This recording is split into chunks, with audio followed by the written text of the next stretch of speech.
Hi అందరికీ part 1లో ఈ పార్ట్‌ని కట్ చేయడం చూపించాను కదా! హోల్ లోపల మధ్యలో ఉన్నదాన్ని ఎలా కట్ చేసుకోవాలో చెప్తాను. దీనికొచ్చేసి 2/4 ఉన్న కాంట్రాస్ట్ పీస్‌ని తీసుకొని ఆల్రెడీ మనం కట్ చేసిన తర్వాత పీస్ మిగులుతుంది కదా!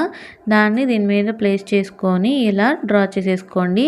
ఇలా డ్రా చేసిన తర్వాత మనకి ఒక 1/2 ఇంచ్ అనేది ఖర్చు కోసం అంటే మనం స్టిచ్ చేసేటప్పుడు ఎక్స్ట్రా క్లాత్ అనేది ఉండాలన్నమాట. ఇలా ఉంచుకొని మొత్తం కూడా కట్ చేసేసుకోండి. దీని తర్వాత కింద నుంచి ఒక 2 ఇంచెస్‌కి వదులుకోవాలి. మనకి 2 ఇంచెస్ కింద నడుము పార్ట్‌కి వదిలేసాం కదా! మెయిన్ పీస్‌లో ఈ లోపల వచ్చే దాంట్లో కూడా 2 ఇంచెస్ యాడ్ చేసుకోవాలి. ఇప్పుడు వి షేప్ లాగా డ్రా చేసుకొని ఈ 2 పీసులని లైనింగ్‌తో పాటు పోట్లీ బటన్స్ మధ్యలో పెట్టుకొని రివర్స్ తిప్పేసుకోవాలి. ఇలా తిప్పుకున్న తర్వాత ఈ రెండిటిని యాడ్ చేసుకోవాలి. ఇలా యాడ్ చేసిన తర్వాత ఈ పైన మెయిన్ పీస్‌ని పెట్టుకొని ఈ కాంట్రాస్ట్‌గా మనం కుట్టింది ఉంది కదా! దీన్ని సైడ్‌లు అనేవి సర్చ్ చేసుకుంటూ పోట్లీ బటన్స్ ఈక్వల్‌గా వచ్చేలాగా స్టిచ్ చేసుకుంటే అంతేనండి. నెక్ అయితే రెడీ అయిపోతుంది. నచ్చితే లైక్ చేయండి. సబ్స్క్రైబ్